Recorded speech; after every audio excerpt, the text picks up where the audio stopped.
Bueno, en esta nueva modalidad de trabajo lo que voy a hacer es agrupar las preguntas por temáticas, las voy a leer y las voy a contestar. En la primera parte vamos a trabajar sobre la definición de límite de una función en un punto.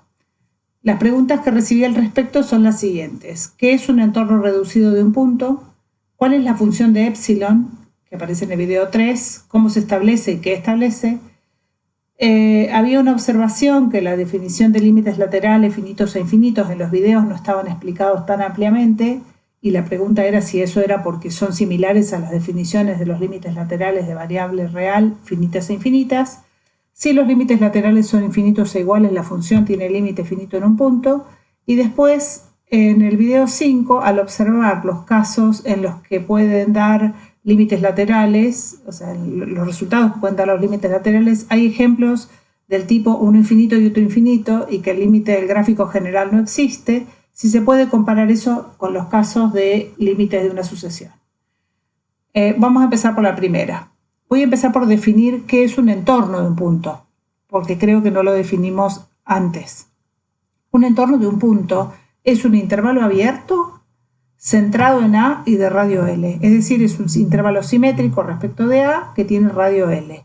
Al delta se lo llama radio y al centro se lo llama A, y es un intervalo abierto. Y un entorno reducido, o el punto X igual a A, es una unión de intervalos de la forma A menos delta A unión A más delta, es decir, que esta unión de intervalos está centrada en A, tiene radio delta y lo único que la diferencia del entorno de A es que no tiene el centro está excluido del conjunto. La palabra reducido se refiere precisamente a la eliminación del centro, no a que sea chiquito o grande el intervalo. Segunda pregunta, ¿cuál es la función de epsilon en la definición de límite y cómo se establece y qué establece el límite? Voy a empezar por definir qué establece. La definición de límite dice que una función, del límite de una función en un punto, ¿verdad? Una función tiene límite finito en un punto si para todo epsilon es posible encontrar un entorno reducido de A, de manera que todos los X que pertenecen a ese entorno reducido de A tengan sus imágenes a una distancia de L más chica que epsilon. Es decir, que el epsilon lo que tiene es la función de acotar la variación posible de las imágenes de L. Es decir, que si yo tomo un epsilon, que acá está marcado un epsilon grandote, para este epsilon lo que estoy diciendo es siempre es posible encontrar un conjunto de elementos acá en X, a excepción de A, por eso el entorno es reducido, tales que sus imágenes estén acá adentro. Pero si yo achico ese epsilon, cuanto más chiquito lo haga, siempre, por más que sea muy chiquitito y que el intervalito alrededor de L sea muy chiquitito, siempre voy a poder encontrar algunos X acá, alrededor de A, tales que sus imágenes estén a una distancia de L más chica que epsilon. Es decir, que este epsilon establece el rango de variación permitido que tiene las imágenes de los X que están alrededor de A. ¿Cómo se establece? Bueno, en la definición del límite dice que esto tiene que ocurrir para todo epsilon. Entonces, no es que uno establece un epsilon, sino que para todo eso tiene que ocurrir.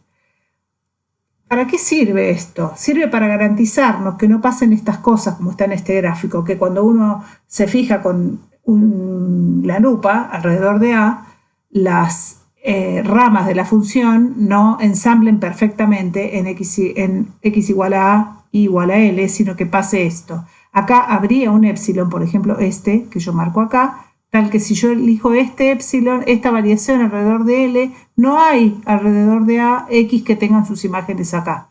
Lo que garantiza esta idea de que esto ocurre para todo epsilon es que cuando uno focaliza en esta cajita, ¿qué dice esta definición? Que si yo tomo una altura de la cajita esta acá, que va entre L menos epsilon 1, epsilon 2, L más epsilon 2, hay un conjunto de X acá que formaría la base de esta cajita, tal que todas las X de acá tienen sus imágenes acá. Es decir, que la función se mete adentro de esta cajita. Achico la cajita, hago una más chiquitita y eso también ocurre. Hago una más chiquitita y eso también ocurre.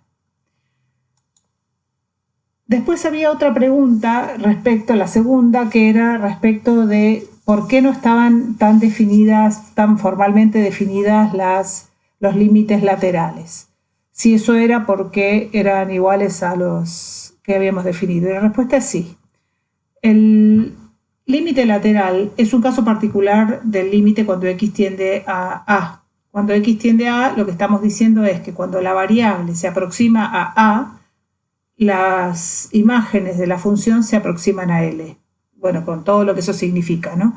Entonces, pensar en un límite lateral es analizar eso mismo, pero solamente cuando la variable se aproxima al número A por valores mayores o por valores menores. O sea, uno está mirando independientemente lo que pasa por la derecha y lo que pasa por la izquierda. Por eso la definición es la misma, solamente que no hace falta definirlo otra vez porque es análoga.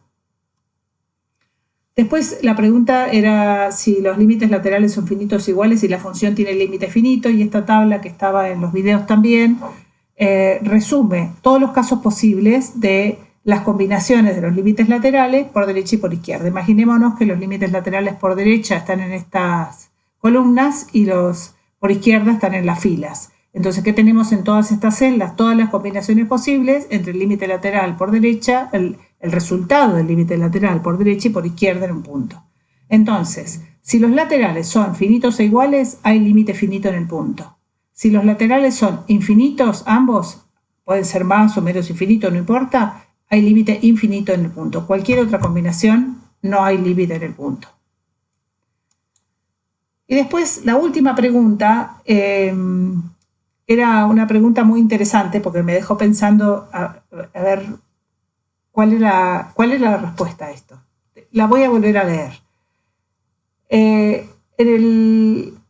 Lo que observó la persona que hizo esta pregunta es que cuando analizamos los límites laterales en un punto, hay ejemplos donde los dos laterales son uno finito y uno infinito, o los laterales son finitos y distintos, ¿no? Y que entonces eso quería decir, como acabo de mostrar en la tabla, que el límite en el punto no existe.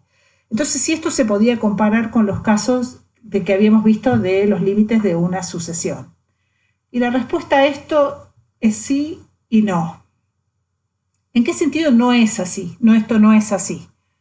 En el sentido de que en las sucesiones los límites se analizan en el infinito. Nada más. O sea, uno cuando mira sucesiones, mira qué pasa con las imágenes de la sucesión cuando la variable tiende a infinito. Nada más. No podemos hacer otra cosa. En cambio, cuando uno analiza el límite de una función en un punto, sí podemos analizar ahí límites laterales por la derecha y por la izquierda en este punto. Ahora, ¿qué pasaba con las sucesiones en el infinito? Podían pasar tres cosas. O la sucesión era convergente, el límite era finito, o la sucesión era divergente, el límite era infinito, o la sucesión no cumplía ninguna de estas dos condiciones, a esas las habíamos llamado oscilantes por darles un nombre, pero lo que observábamos ahí era que en ese caso el límite de la sucesión no existe porque hay dos comportamientos distintos de la sucesión. O sea, podíamos observar en la sucesión dos o más subsucesiones con distintos comportamientos. Estos distintos comportamientos uno era finito, el otro infinito, o dos finitos y distintos. Y en ese sentido, yo interpreto, que por ahí va la pregunta, en ese sentido sí uno podría decir que hay una analogía. Hay que ser muy cuidadosos con esto, porque la analogía es cierto. Lo que estamos diciendo es, si los límites, salvando las distancias, porque uno está en el infinito y otro está en el punto, son finitos y distintos, los laterales o en el infinito, no hay límite. Si los límites, son uno finito y uno infinito, en un caso en el infinito, en otro caso laterales, tampoco hay límite en el punto. Es decir, que hay una analogía, hay una sensación de que hay una analogía. Pero guarda, porque las sucesiones se miran en el infinito y esto de los límites laterales se mira en un punto.